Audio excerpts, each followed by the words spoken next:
Continuity. Continuous, keep going without a break. Look, no breaks in these functions. These ones also have no breaks. Even though they're different shapes, this one changes. It's one of those piecewise defined functions. It still has no break.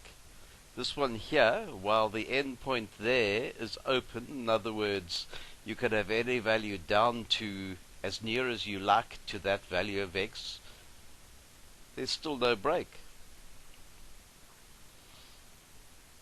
So therefore, functions are continuous at all x values between the extremes in their domains. That's what makes them continuous. Whoops. These now have breaks. Have a look there. That point is excluded.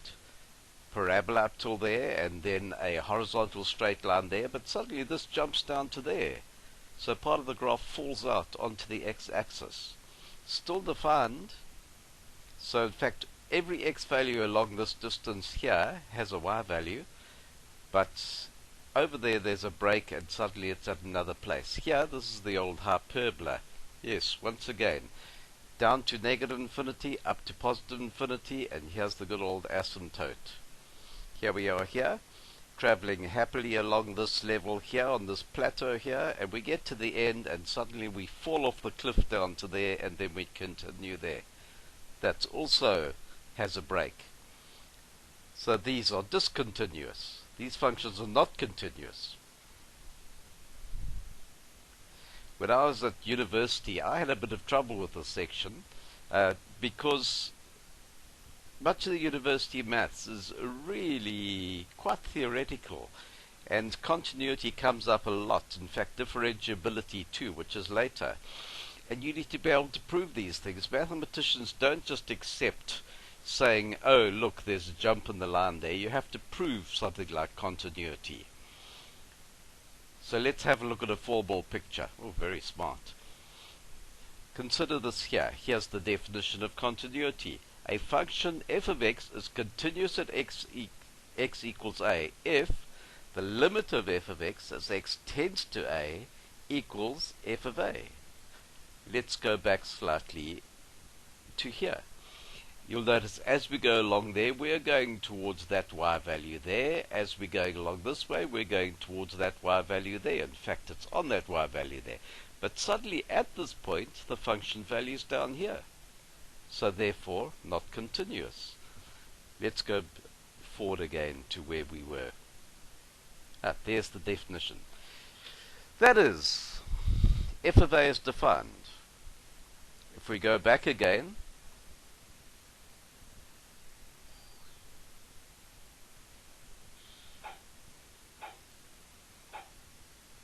there we are. At whatever x value this is, f of x is not defined. Right, let's go forward again before I confuse you too much. Right, f of a is defined. Second, the limit of f of x must exist as x tends to a. Let's go for a side order here. What does that really mean? Well, it has a condition. This here is the left limit. As x approaches a from the negative side, there's the limit as x approaches a from the positive side.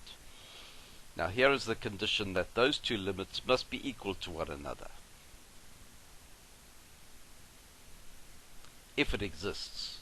Now what that means is if there is no left limit, then the right limit is in fact the limit, and that's quite acceptable. If there is no right limit, then the left limit exists, and that means the limit is there and it's acceptable. Let's have a look at this here. There we are. There's the left limit as x tends towards 2, in other words towards this value going to the right. We're approaching that point there, which in fact has a y value of 3. So therefore the limit of f of x as x tends to 2 from the left side is equal to 3. There's the right limit. As we're going from the right hand side, we're going towards that point, So the limit of f of x as x tends to 2 from the positive side, in other words the right limit, is equal to 3. Now notice these are equal to one another. So therefore the limit of f of x as x tends to 2 equals 3, because the left limit is the same as the right limit. Let's have a look at this one here. Now this could have an arrow on it. We just chopped up part of the question. In other words, this is going on forever in that direction. But let's have a look at the limit here. As x tends to 4, negative 4, from the right-hand side, the limit is 5. Well, it's always 5. The value of y is always 5 all the way along here, but it still means the limit is equal to 5 as it approaches there. Whoops, where's the left limit? There's no left limit there. The graph is stopped there. So the left limit does not exist. But since there is a right limit, the limit does exist. Let's have a look at this one. This is the one where we fell off the cliff. As we approach from the left, the limit is 5 as x tends to 0. But as we approach from the right, the limit's negative 5. This means the left limit is not equal to the right limit, which means the limit of f of x as x tends to 0 does not exist. Let's go back again now to our formal theatre of operations. So there is that. And if f of a is defined, the limit of f of x as x tends to a exists, then f of a must equal the limit of f of x as x tends to a. Let's do an example. Here's a pretty straightforward one here. I'm going to test the limit, the continuity of these functions as x at x equals 3. Now remember, here are the conditions. There we are. So the first thing I'm going to do is see that f of a is defined. So in other words, f of 3. Well, let's find f of 3. Substitute into the function, no problem, no problem. There we are, equals 10. So f of a is defined, and it is 10. Now we find the limit as x tends to 3. So we substitute 3 in again. Remember, to find the limit, we could just substitute into the original function, and if we get an acceptable number, then that is the limit. Now in this case, we're getting an acceptable number, 10. So therefore the limit of f of x as x tends to 3 is 10. Oh, look at this. It's the same as that one. Therefore limit of f of x as x tends to 3 equals f of 3. And in fact we have that condition met. So therefore f of x is continuous at x equals 3. Let's look at this one. Now if you look at this, we can factorize the top, x minus 3, x plus 3, and the x minus 3's can cancel. So I guess strictly speaking, we could look at it and say, well, f of x equals x plus 3 is the function. But no. The cancellation of x minus 3, top and bottom, is done on the assumption that x is not equal to 3.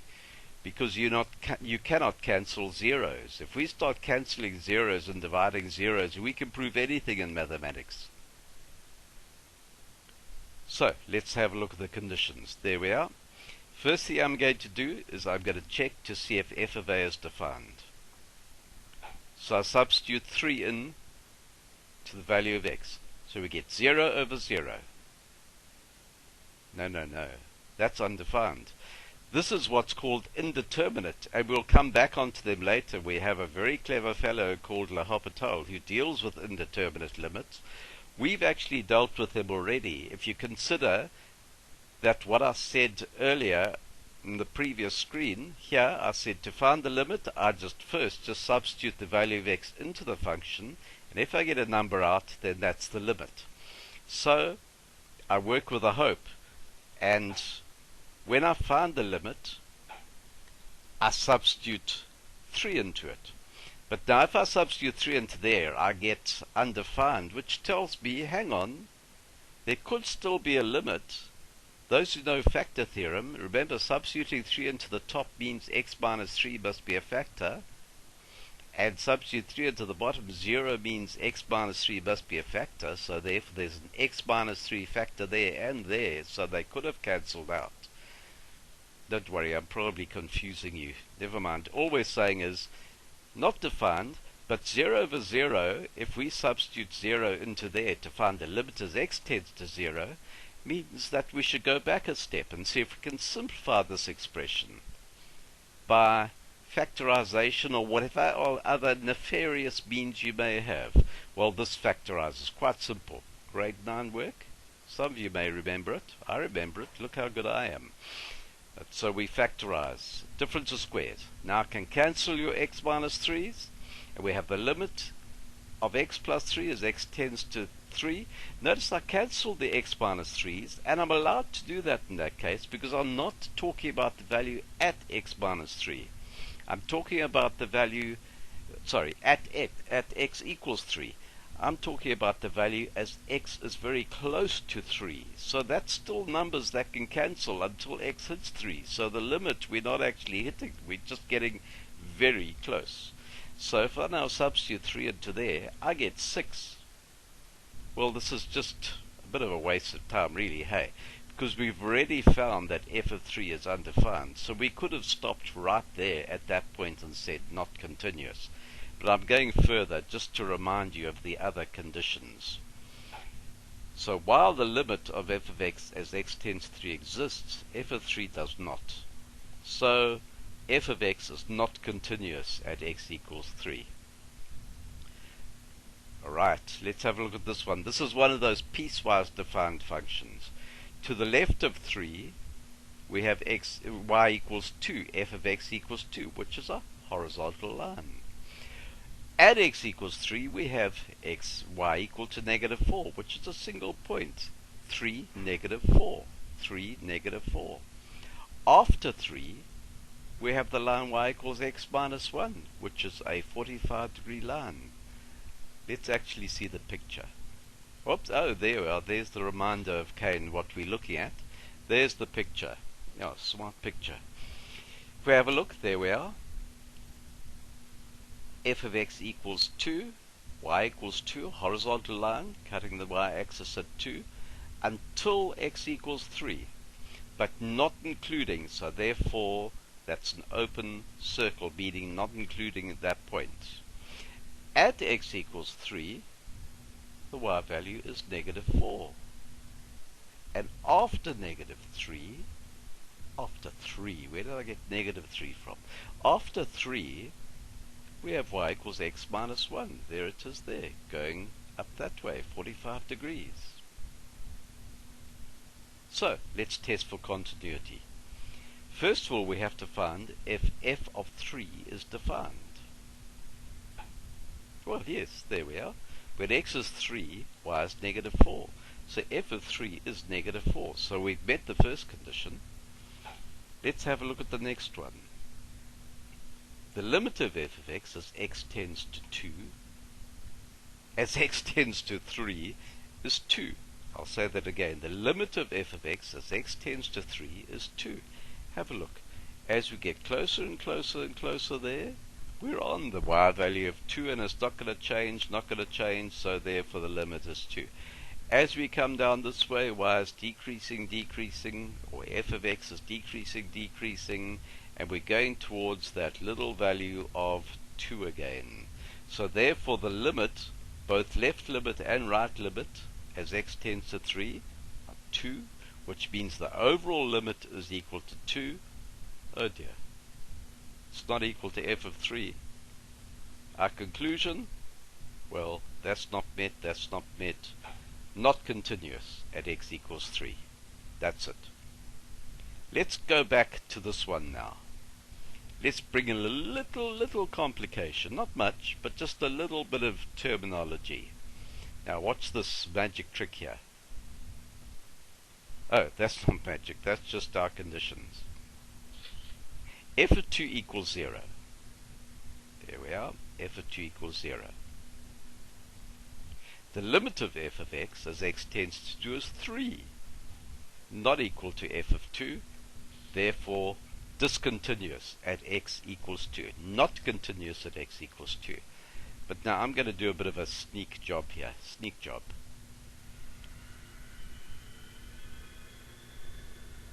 If I were to move that point up to there, in other words, do a little replacement, instead of having it here, I could just move a point to there. Now, we have a difference. Instead of f of 2 equaling 0, f2 equals 3, which means it's now continuous. We're not allowed to do that, but I'm playing an if game. What if we were able to do that? Let's see that again. From there, if I was to take that point and move it up to there, we now have f of 2 equaling 3, and the limit of f of x as x tends to 2 is 3, therefore it's now become continuous. I can't do that, but I'm playing the what if game.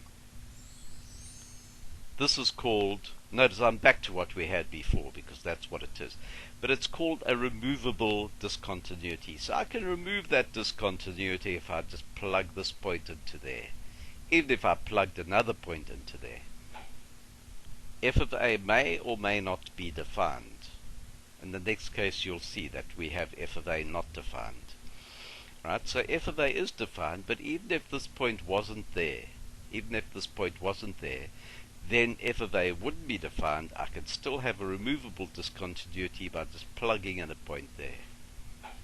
Limit of f of x as x tends to a does exist. F of a is not equal to the limit of f of x as x tends to a, which is the case. Have a look. F of 2 equals 0, the limit equals 3. Now if we have those three conditions, then that is what's called a removable discontinuity, because we can do something about it. Have a look at this one. This is also a removable discontinuity. In this case, the function is not defined at that x value at all. There's no other point that we can just go u or u to there, but we can plug a hole, which means it's a removable discontinuity. Let's have a look at this one now. Definitely not continuous. Having a look, f of 3 equals 2. There we are, f of 3. Notice it includes that point, it excludes that point. So that's why it's or equal to 3. F of x equals 2 for x less than or equal to 3. But after 3, f of x equals x minus 3. It's that 45-degree line. Now, as we approach negative 3 from the negative side, we have 2. 2, therefore we're approaching 2. As we approach from the right-hand side, oh, we've passed 2, there's 2, but we're still going, and we're hitting the y value of 0, the f of x value of 0, which means we have two different limits. The left and right limit are not the same. Left limit not equal to right limit, therefore the limit does not exist. Therefore it's discontinuous at x equals 3. Is this removable? No. We can't just take a point and plug. We'd have to change the whole function to get it to work. So no. Is this removable? No. But it has done what? It's jumped. In other words, from there, it's jumped down to there. It fell off the cliff and then continued. That is called a jump discontinuity. Alright? Oh, that's the jump back to there, you see? There we are. Jumped. Oh, there we are. Jumped. Very clever. If we have a look at this one here. This is a hyperbola. Undefined at x equals 3, so there is your vertical asymptote. Horizontal asymptote, negative 1, because if we didn't have that minus 1 there, the asymptote would be 0. We'd have no x value that could make this equal to 0, so therefore y could not be 0. And we've moved down 1, so there we are, there's our graph. Nice little lesson in graphs. F of 3 does not exist. It's discontinuous at x equals 3.